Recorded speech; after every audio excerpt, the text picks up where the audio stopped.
One of Kenya's crown jewels in state enterprise, the Kenya Pipeline Company, is now officially gone for good.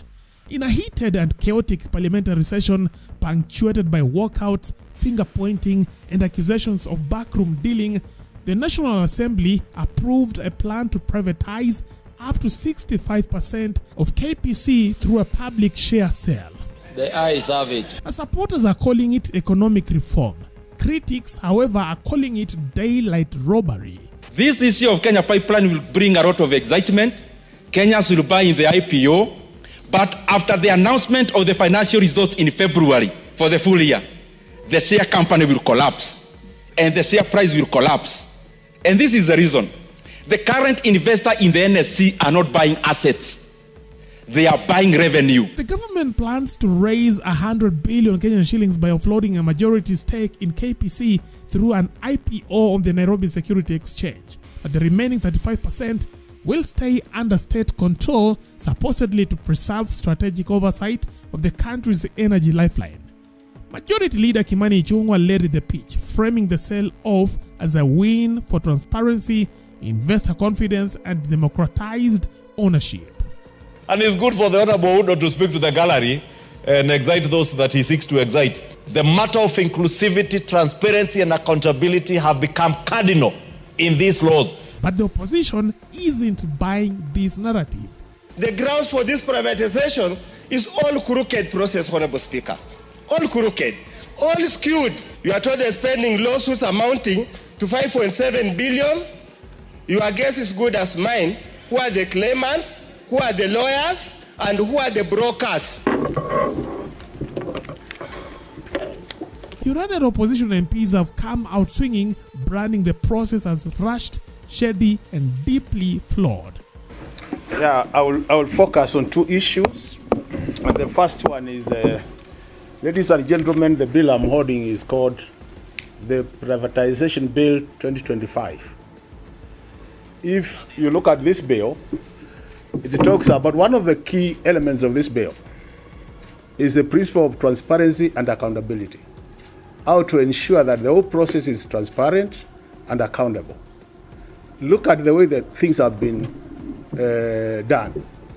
You privatize Kenya Pipeline, and then immediately you bring to the House the privatization bill. That is a serious omission. Now here's why they say this is not just a bad deal, but a betrayal to the country. Number one, no legal framework. They argue the sale is moving ahead without a clear law to govern the privatization. There was no thorough debate, no scrutiny, just streamrolled legislations. Omission. Practically, we should have done with the privatization bill so that we ensure that we have the right legal framework before we do the privatization. The second point is, how much money are we expecting to get from the privatization of Kenya Pipeline? It is 100 billion. That's what they are trying to, by selling that strategic intervention, strategic investment in this country, you will only raise 100 billion. Now, if you look at our budget deficit this financial year, because they have factored this into the budget, it is about 870 billion.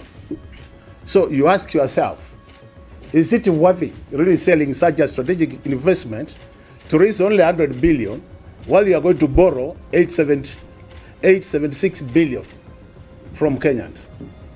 It means any right-thinking Kenyan would have said, because this is very strategic for the country, let's get another way of raising this money. And that's what we are saying, ladies and gentlemen, and Kenyans, that this process is not good for the country. Number two, parliamentary bypass. Now, the order to discuss the sale reportedly slid into the House schedule at 3 p.m., bypassing approval from the Committee on House Business. Opposition MPs claim only pro-government lawmakers were allowed to speak before the vote. You find it there. The order paper does not have the sale of Kenya Pipeline. The sale of Kenya Pipeline has been sneaked in today at 3 p.m., about 30 minutes after members were already in the chamber. And you see, members, when they come to the House, they look at the order paper so that they can see what is coming in for debate. And then they will deal with those issues that are of concern to their constituents or maybe the committee they are in. And also, things that are critical like the sale of Kenya Pipeline would have actually had almost full house, but it was sneaked in the afternoon, and that is why we are complaining. And Ruto was the other day on media all over saying that members of parliament are being bribed. I want to ask him, has he bribed them today? Because how do you give us an order in the morning? Since yesterday, we know what we are discussing, and then you sneak in something. It's so pathetic that this government has been captured by the executive, and they are working for Ruto. They are not working for the people who have elected them. It's so sad. And then when we want to debate, you sit there, you put your card, you raise your hands, because even a chance to speak is so skewed. Because of course, the speaker today is in the broad-based. If it is not him, it is Wetangula himself. All of them, they are that side, so we don't expect any justice to be done to Kenyans in this house because it's actually captured by the executive. Number 3, billions for lawyers. Now, whispers of nearly 5 billion Kenyan shillings in legal fees to unnamed lawyers handling the deal have sparked fresh corruption concerns. Kenya Pipeline inauzwa na tayari bunge imepitisha kuuzwa. Nani alihusishwa? Kwa ripoti ambayo kamati imepeana, wamesema bilioni 5.7 zilipwe kwa mawakili. Na iko kwenye report ambayo iko kwa order paper ya leo, 5.7 billion. Hii ni pesa inatosha kushughulikia mambo ya SHA. Hii pesa italipwa watu na haijafanywa verification ijulikane nani anaenda kulipwa. Motion ambayo imepitishwa inapatia serikali nguvu. Kwa nini mnaleta motion ya hiyo na kuna privatization bill ambayo iko kwa bunge? Si bill ingepitishwa ndio baadaye sasa muanze kuuza kulingana na kanuni na sheria zile zimewekwa. Ni vizuri pia niseme imepropose mambo kadhaa, lakini ya muhimu zaidi ni kusema bei ya mafuta leo ikiongezeka, ambaye tunaamini itaongezeka, sasa ni mtu binafsi ndiye atakuwa kitawala mambo ya Kenya Pipeline. Number 4, backdoor politics. Now, critics say the privatization is not about reform. It is about lining pockets and offloading responsibility. Ruto's administration, they allege, is trying to shift liability to private investors in case KPC's books turn out messier than expected. Thank you. I think one of the biggest challenges we have is if you look at the order paper that was presented today, there are some shadowy figures that have been included that in case Kenya Pipeline is sold, they will be the first to be paid. Billions of shillings. We have lawyers who we do not know who they are. We don't know the cases that they participated in. There are people who are listed that in case it's privatized, they should be paid huge amounts of money, billions of shillings.